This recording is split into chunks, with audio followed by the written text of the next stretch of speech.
అన్నయ్య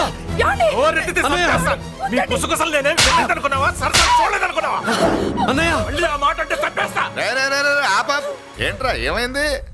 పాపం బిడ్డను పట్టుకుని గొడ్డును కొట్టినట్టు కొడుతున్నావు. ఏం జరిగిందో నీ కోడల్ని అడుగు. మొగుడు ఎదవైతే మొండి రోజులు కూడా బయట చారేస్తట. అన్నయ్య నన్నేమైనాను కానీ వదిని మాత్రం ఏమన్నది అన్నయ్య. నిన్ను నేను ఏమీ అనలేనగా నీ ధైర్యం.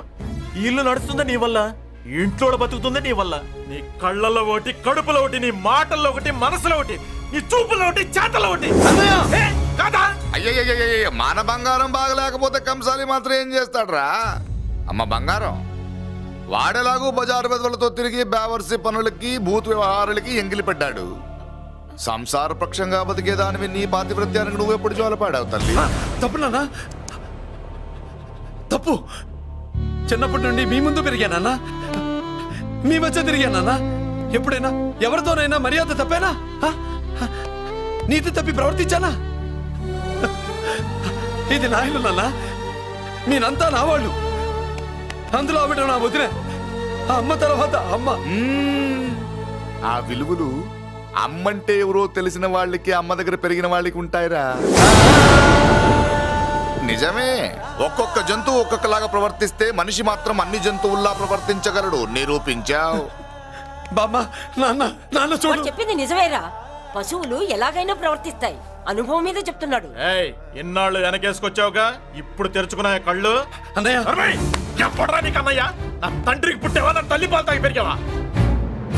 నాన్న, వీడు ఇంట్లో ఉన్నంత కాలం నాకు మనశ్శాంతి లేదు. ఉంటే వీడైనా ఉండాలి, నేనైనా పోవాలి. ఎవడో గాలి కొట్టుకొచ్చినారట గాడి కోసం నువ్వు ఎందుకురా బయటికి వెళ్ళాలి? నువ్వు నీ భార్య సంతోషంగా ఉండాలంటే మనిషి అయితే వాడే పోతాడు. అసలు చెల్లమ్మా, నిన్ను అన్నయ్య అనిపించినందుకు నాకే సిగ్గుగా ఉంది. బామ్మ చూడవే.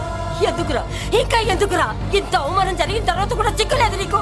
పోరా, పో. బామ్మ లాగా అసలే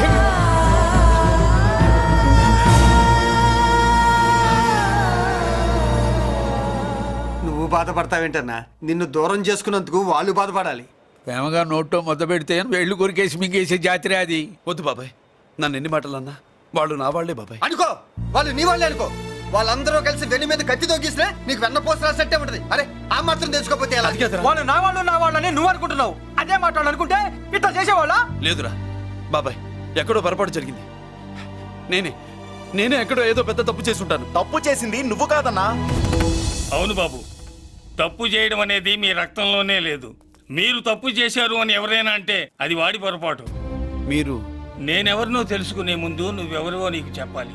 నువ్వు ఎవరూ లేనివాడివి కాదు. నీకోసం ఎదురు చూసే నీ వాళ్ళు నీకున్నారు. ఏమిటి మీరు అనేది?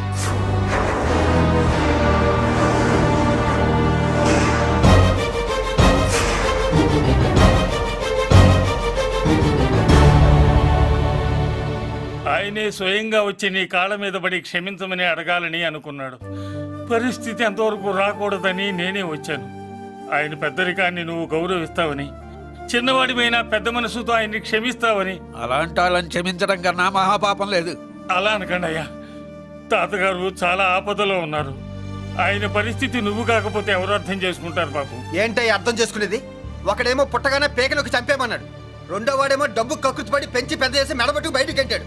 ఆ పెద్ద ఆయన రమ్మంటున్నది మనవడి మీద ప్రేమతోనా, ఆయన ప్రాణాలు కాపాడడం కోసమా? ఈ వయసులో ఇంకా ఆయన ప్రాణాల మీద ఆయనకు ఆశయం ఉంటుందయ్యా. ఆయన రమ్మంటున్నది నీ చెల్లెల కోసం. చెల్లె? అవును.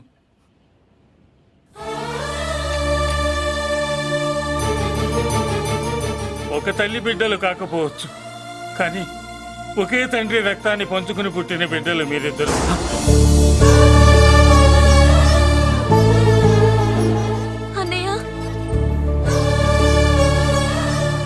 తన అన్న బతికే ఉన్నాడని తెలిసి పరిగెత్తుకు రావాలనుకుంది, కానీ ఆ మైకురాలికి అదృష్టం లేకపోయింది.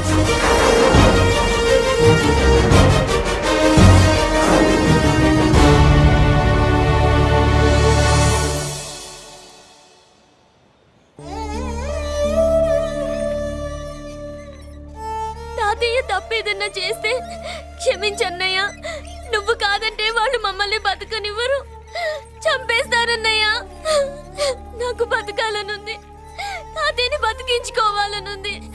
ప్లీజ్ అన్నయ్య. వద్దమ్మా, వద్దు వద్దు.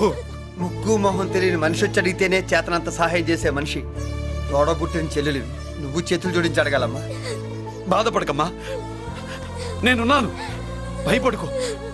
అమ్మలా వాడుకుంటావో బొమ్మలా ఆడుకుంటావో నీ ఇష్టం. నేనున్నాను రా, నీకు నేనున్నాను.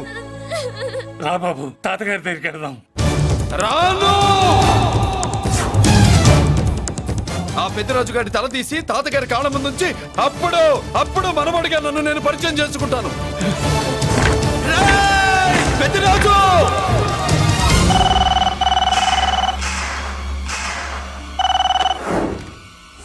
థ్యాంక్ యూ నా ఫోన్ రిసీవ్ చేసుకున్నందుకు. నువ్వు నా ఇంటికి వెళ్ళావు, నేను నీ ఇంటికి వచ్చా. నా తల తీసుకెళ్లి మీ తాత కాళ్ళ ముందు పెట్టి పెద్ద మొగాడని నిరూపించుకుందామనుకుంటున్నావా? పెద్దిరాజు అంటే నా తమ్ముళ్ళలాగా తల దించేవాడు కాదురా, తల తీసేవాడు. నీ తాత శవాన్ని నీ కళ్ళ ముందు పడేసి పెద్దరాజు అంటే ఏంటో నేను నిరూపించుకుంటా. హట్! ఎరా, సంతకం పెట్టి పేపర్స్ పంపించరా అంటే కత్తించి మనవాడిని పంపిస్తావా? నీకు కావాల్సింది సంతకమేగా, పెడతాను. ఒకప్పుడు నీ సంతకం కావాలరా, ఇప్పుడు నీ శవం కావాలరా. రే, ఇప్పుడు ఇది డబ్బు మ్యాటర్ పోయి ఈగో ప్రాబ్లం అయిందిరా. నాకు ఆస్తి కంటే ఈగో ఎక్కువ, నీ తెలుసు కదా. మా నాన్న ఫ్రెండ్ కదా, నిన్ను రా బాబాయ్ అని పిలిచాను కదరా. సార్, ఫ్లైట్ ఏమైంది? సారీ బాబాయ్, బోర్డింగ్ పాస్ కూడా తీసుకోలేదు. నువ్వు పాస్ అయిపో.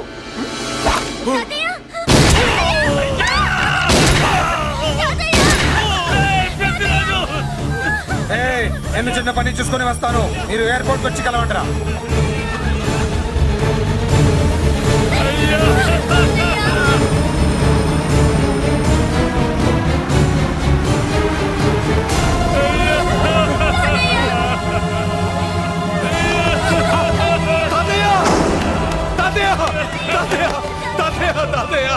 ఏమిటి తాతయ్య? తాతయ్య బాబు, తాతయ్య బాబు,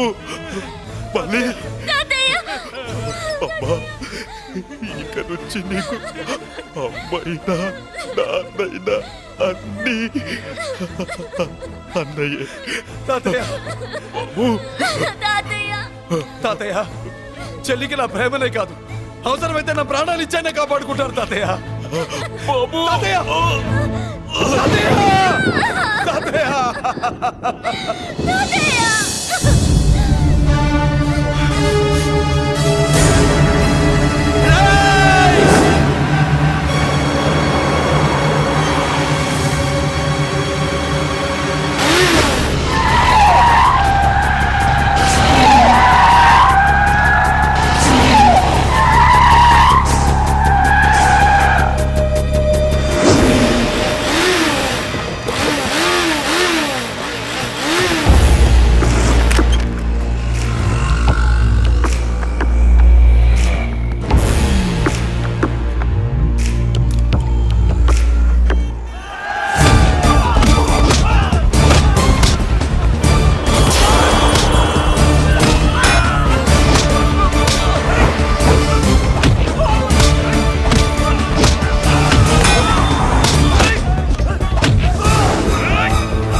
అర్థం కావట్లేదా? చంపేస్తా. అయిపోయావు, పెద్దిరాజు అయిపోయావు, అయిపోయావు నా కొడక.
అయిపోయావు అయిపోయావు నా కొడక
నన్ను అరెస్ట్ చేయండి అరెస్ట్ చేయండి నన్ను అరెస్ట్ చేయండి అరెస్ట్ చేయండి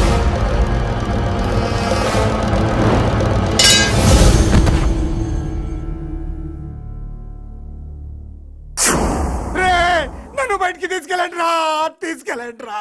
ఈజీగా తీసుకెళ్ళడానికి మీరు దూరింది గుళ్ళో కాదు జైల్లో. అది మంచి టైం చూసుకుని కోర్టు టైం అయిపోయాక దూరారు. మీ అంతటి మీరే జైల్లో దూరి అనవసరంగా నేరాన్ని ఒప్పుకున్నారు. నన్ను చంపుతా నేను దూరకపోతే వాడు వదిలేవాడా? కొంచెం ఓపిక పట్టండి సార్. వాడి దెబ్బలకి బ్రెయిన్ పని చెయ్యకే కదరా క్షణిగా విషయంలో దూరిపోయండి రా తీసుకెళ్ళండి రా బయటికి తీసుకెళ్ళండి రా మీరే వచ్చి లొంగిపోయాక బయటికి తీసుకురావాలంటే కొంత టైం పడుతుంది సార్. నేను జైల్లో ఉండలేను.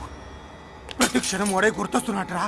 వాడు లేబర్ జనాలతో వచ్చి జైలు గొడవలు బద్దలు కొడుతున్నట్టు నా గుండెల మీద కొడుచున్నట్టు ఉందిరా నరకం రా బయటికి తీసుకెళ్ళండి రా బయటికి. పాపం పుల్లా ఉండేవాడు. మలేరియా వచ్చిన చంటి పిల్లాళ్ళు అయిపోయాడు. ఏమన్నా హెల్ప్ చేయండి. నువ్వు ఉండవయ్యా బాబు. సార్ చెప్పు దూరంగా ఉండు. సార్ నా పరపతంతో ఉపయోగించి కావాలంటే వేరే ఊరు జైలుకి షిఫ్ట్ చేయిస్తాను. ఆ పని చెయ్యి. నా బ్రెయిన్ స్ట్రాంగ్ అయ్యేదాకా వాడున్న ఊళ్ళో నేను ఉండకూడదు. వెంటనే హైదరాబాద్ జైలుకి ట్రాన్స్ఫర్ చేయించు. హైదరాబాద్ పెడుతున్నావా? అవును కొండన్న, ఈ ఇంట్లో ఉంటే తాతగారి జ్ఞాపకాలను మల్లిక మర్చిపోలేదు. వాతావరణం మారితే కానీ మల్లిక కోలుకోదు. హైదరాబాద్ తీసుకెళ్లి మల్లికకు ట్రీట్మెంట్ ఇప్పిస్తాను, అక్కడే చదివిస్తాను. కానీ పెద్దిరాజును కూడా హైదరాబాద్ జైలుకే పంపిస్తున్నారట. వాడు ఉన్న తోటి మీరు ఉంటే కాదు ఉండి తీరాలి. వాడికి నా గాలి తగిలి ఊపిరి ఆడకూడదు. దగ్గరే ఉన్నానన్న భయంతో వాడు గజగజలాడాలి. క్షణం క్షణం వాడి గుండె జారిపోవాలి. నా మాటే కాదు నా నీడ కూడా వాడిని గడగడలాడించాలి. నీ ధైర్యమే నీకు కవచం. మీ తాతగారికి హైదరాబాద్ లో కాలనీ ఉంది. చాలా కాలంగా దాన్ని ఎవరూ పట్టించుకోలేదు. నువ్వు అక్కడే ఉండు. నా కోసం తన జీవితాన్ని వదులుకుని వచ్చి నా వల్లనే ఆపదలో పడ్డాడు. బాధపడకమ్మా. ఆడపడుచు సుఖాన్ని కోరుకునేవాణ్ణి ఏ ఆపద ఏమీ చెయ్యలేదు.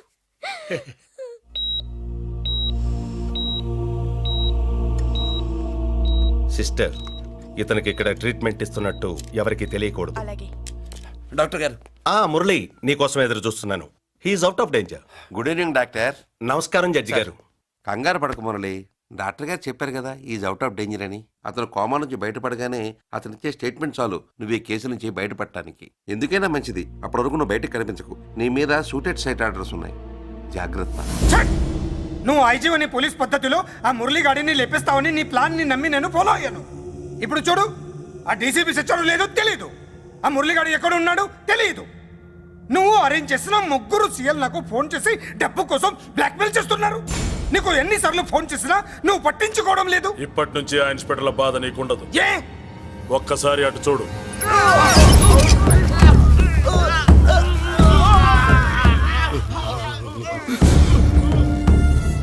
పై వాళ్ళనే గౌరవం లేకుండా మమ్మల్ని బ్లాక్మెయిల్ చేస్తారా?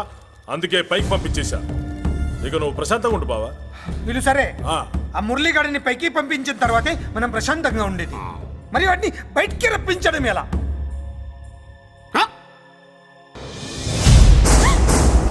నువ్వు షాక్ అవుతావని నాకు తెలుసమ్మా, కానీ నిజం చెప్పకపోతే నాకు షాక్ కొడద్దే.